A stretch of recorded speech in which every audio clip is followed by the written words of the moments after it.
Yeah, kia ora, I'm Shay Wright, and I was in Kaitai College in 2007 as my last year, and at that stage I took up the what is now the New Zealand Business Challenge,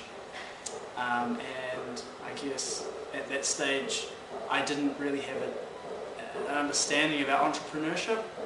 or what it really involved as a process, and so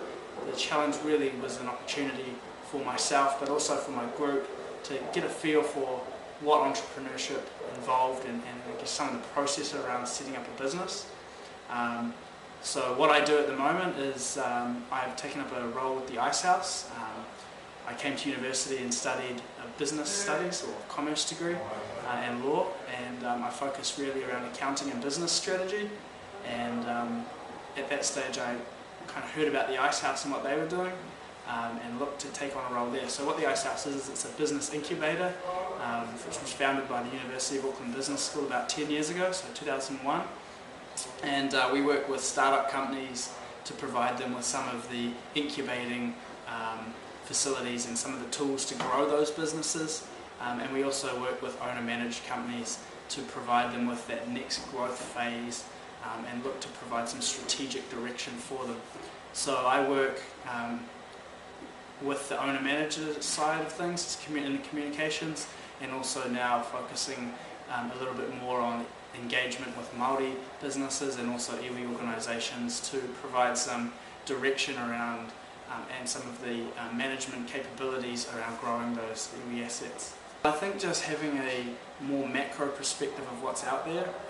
For example, growing up in Kaitai, people tend to be limited by their own ideas of what exists there in terms of jobs, and so getting a wider appreciation of what is out there would be the first step. And then doing programs, for example, like the New Zealand Business Challenge and the YES program, kind of gives more of a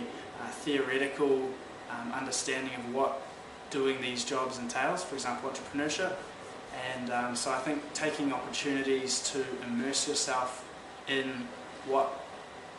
potential jobs look like are also quite important, so that you get a flavour or a feel of what they involve and also what skills you need to do them. My best memory of doing the New Zealand Business Challenge was actually taking a group of predominantly Māori students who really didn't feel that they could win the challenge, and guiding them through and showing them a strategic plan of how we could win. And I think the most important element to our success and to having won the program was actually a professional approach to it, so making sure that we were all dressed really nicely in a kind of in a uniform kind of dress sense, and also ensuring that every document that we produced and every pitch that we made to the judges was done in a professional manner, and that we were prepared for any questions that we had around our product and around how it was delivered and some of the more detailed things like the financials.